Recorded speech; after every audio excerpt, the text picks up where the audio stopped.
जय हिंद साथी। तो आज की इस वीडियो में आपका स्वागत है। यदि आप भी हमारे इस चैनल में नए हैं तो चैनल को सब्सक्राइब करना ना भूलें, क्योंकि आज के इस सेशन में हम वर्णन करेंगे भारतीय संस्कृति के प्रति बौद्ध धर्म के ये 4 योगदान। तो ये जो है वो हिस्ट्री ऑनर्स का सेमेस्टर 1 का क्वेश्चन है, जो आगामी एग्जामों में बहुत ज़्यादा पूछे जाते हैं। तो इसीलिए सोचा क्यों ना मैं आपको भी बता दूँ। तो चलिए मैं वीडियो को शुरू करता हूँ और आपको अच्छे से समझाने का प्रयास करता हूँ। बौद्ध धर्म भारतीय संस्कृति का एक महत्वपूर्ण अंग है। बुद्धिज्म यानी इसे हिंदी में क्या कहते हैं, तो बौद्ध धर्म। तो जो बौद्ध धर्म है वो भारतीय संस्कृति का एक महत्वपूर्ण अंग है। इसकी स्थापना गौतम बुद्ध ने 6ठी शताब्दी ईसा पूर्व में किया था। यानी अगर पूछ दे कि बौद्ध धर्म क्या है, तो बौद्ध धर्म एक भारतीय संस्कृति का महत्वपूर्ण अंग है।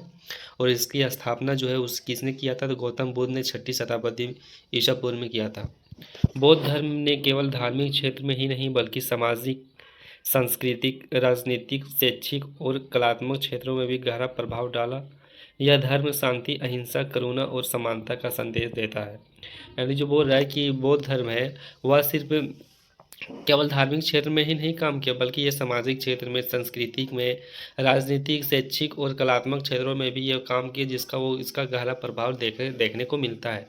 यह धर्म शांति, अहिंसा, करुणा और समानता का संदेश देता है। भारत की संस्कृति को समृद्धि बनाने में बौद्ध धर्म का बहुत महत्वपूर्ण योगदान रहा है। इसके प्रभाव से भारतीय समाज में नई चेतना आई तथा कला, साहित्य और शिक्षा का व्यापक भी विकास हुआ। मतलब बोला जा रहा है कि जो बौद्ध धर्म है वो संस्कृति को समृद्ध बनाने में बौद्ध धर्म बहुत ज़्यादा महत्वपूर्ण योगदान दिया।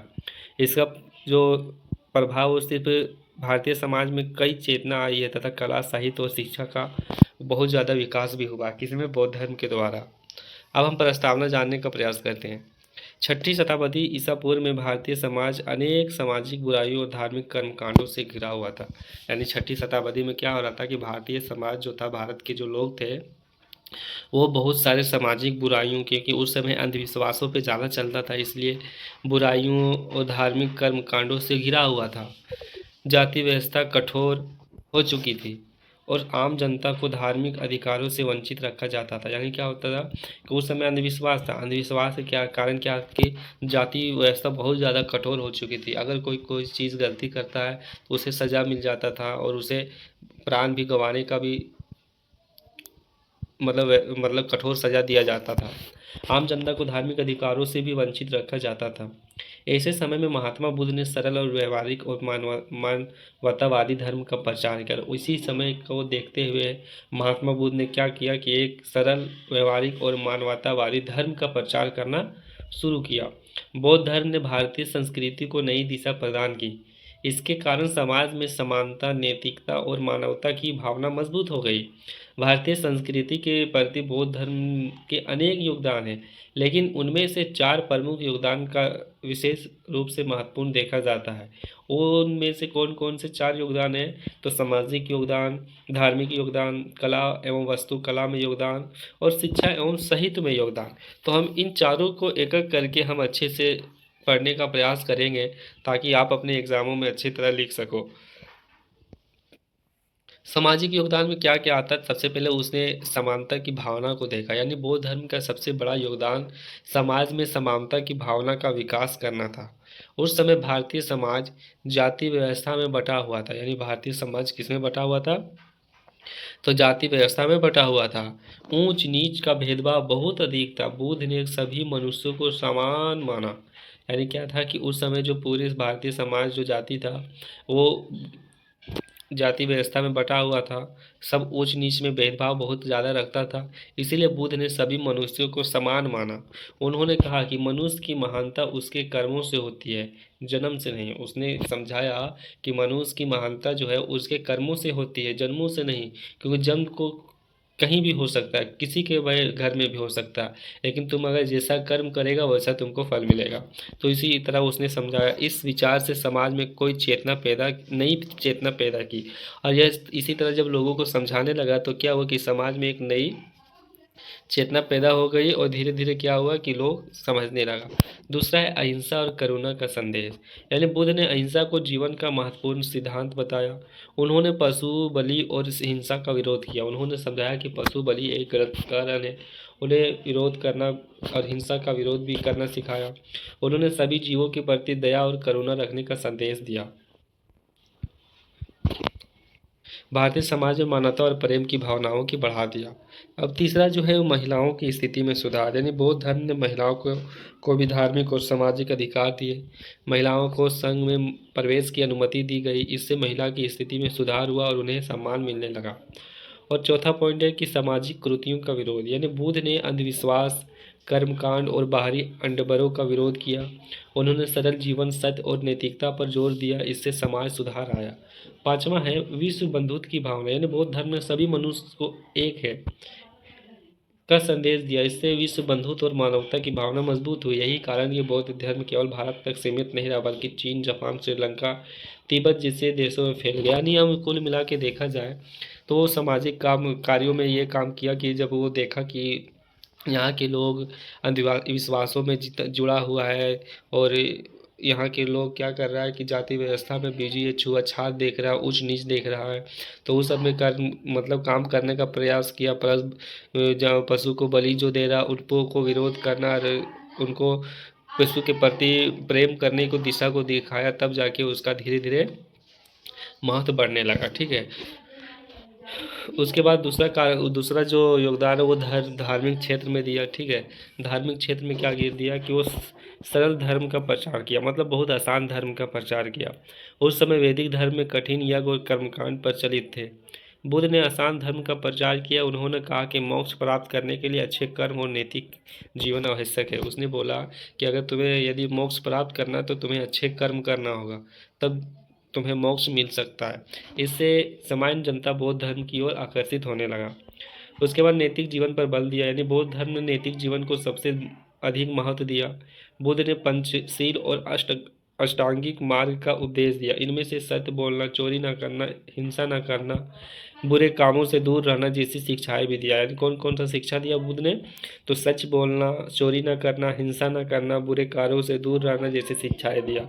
इन सिद्धांतों ने भारतीय समाज को नैतिक दिशा प्रदान की। चौथा क्या किया कि धार्मिक सहिष्णुता किया, यानी बौद्ध धर्म में सहिष्णुता और शांति का संदेश दिया। इस धर्म में किसी पर जबरदस्ती अपने विचार थोपने की परंपरा नहीं थी।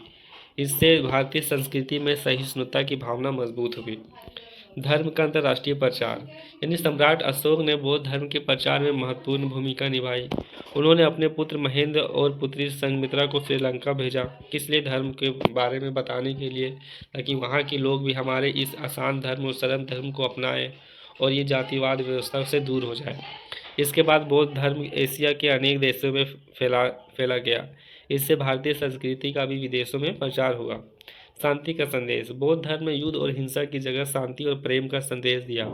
कलिंग युद्ध के बाद अशोक ने बौद्ध धर्म अपना लिया, क्योंकि जब कलिंग युद्ध हुआ तो बहुत सारे सैकड़ों लोगों को अशोक ने मार दिया। अब सैकड़ों लोगों ने अशोक और उनके सिपाहियों ने मारा, तो जब अशोक ने देखा कि पूरा रोड में खून से पूरा रोड भर गया था, पूरे लाशें बिछी हुई तो इसे देख के अशोक का हृदय कांप गया।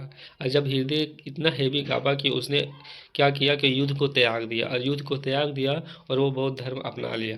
अब जब बौद्ध धर्म अपना लिया तो वहीं से उसका सत्ता धीरे धीरे कमज़ोर होता गया।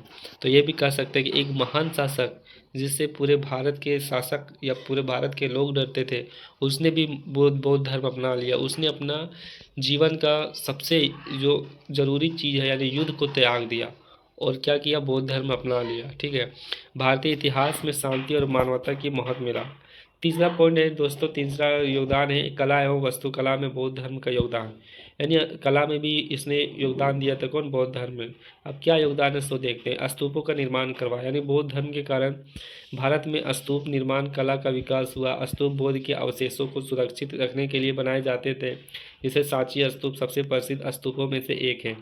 दूसरा विहार और चेत्य, यानी बौद्ध भिक्षुओं के रहने के लिए विहार बनाए। मतलब जो भिक्षु मतलब होता है वो कि जो फकीर होता है या जो इधर उधर जो बाबा घूमते घूमते उसे भिक्षुक कहते हैं, उसे रहने के लिए उसके लिए घर बनाया।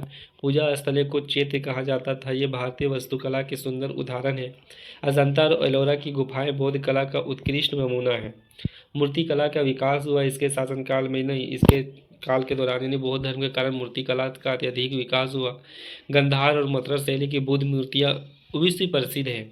इन मूर्तियों में बुद्ध के शांति और करुणामय स्वरूप को दर्शाया गया। चौथा, इसमें क्या हुआ कि चित्रकला का भी विकास हुआ। अजंता की गुफाओं में बनी चित्रकला बौद्ध कला का महत्वपूर्ण उदाहरण भी है। इन चित्रों में बुद्ध के जीवन और जातक कथाओं को दर्शाया गया है। यह भारतीय चित्रकला की अमूल्य धरोहर है। चौथा विकास हुआ स्थापत्य कला का विकास, यानी बौद्ध धर्म ने भारतीय स्थापत्य कला को नई ऊंचाई दी। स्तंभ, गुफाएं, मंदिर, विहार भारतीय वास्तुकला की महान उपलब्धियां हैं। अब चौथा योगदान है दोस्तों शिक्षा एवं साहित्य में बौद्ध धर्म का योगदान। यानी शिक्षा और साहित्य में बौद्ध धर्म का क्या योगदान रहा। तो शिक्षा का प्रसार हुआ। बौद्ध धर्म ने शिक्षा को बढ़ावा दिया। बौद्ध विहार शिक्षा केंद्र बन गए, जहाँ विद्यार्थी शिक्षा प्राप्त करते थे। विश्वविद्यालय के भी स्थापना हुआ, यानी बौद्ध धर्म के प्रभाव से महान विश्वविद्यालय की स्थापना हुआ, जिसे हम नालंदा यूनिवर्सिटी कहते हैं। और विक्रमशिला विश्वविद्यालय विश्व प्रसिद्ध शिक्षा केंद्र थे। यहाँ भारत की ही नहीं, यानी विदेश से भी विद्यार्थी पढ़ने आते थे। पाली भाषा का इसके में विकास हुआ। बौद्ध धर्म ने अपने उपदेश वाली पाली भाषा में दिया, जो आम जनता की भाषा थी। इससे पाली भाषा साहित्य का विकास हुआ।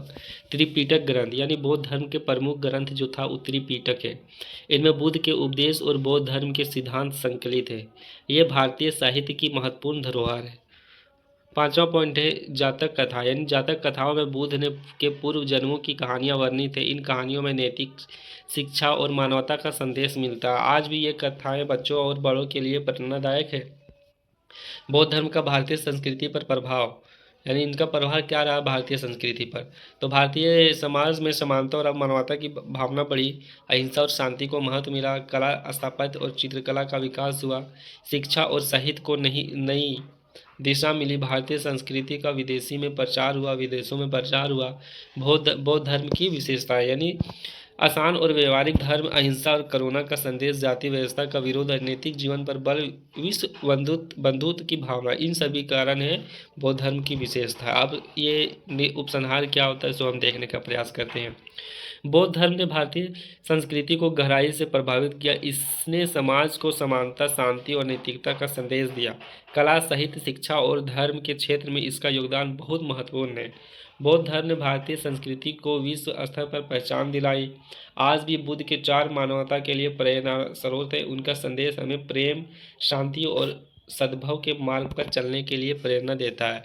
तो आज हम बौद्ध धर्म के चार बेसिक योगदानों के बारे में हम पढ़ें। तो यदि आपको लगता है कि हमें जैन धर्म के बारे में भी बताइए तो आप कमेंट कर सकते हैं। मैं अवश्य जैन धर्म के बारे में आपको भी बताने का प्रयास करता हूँ।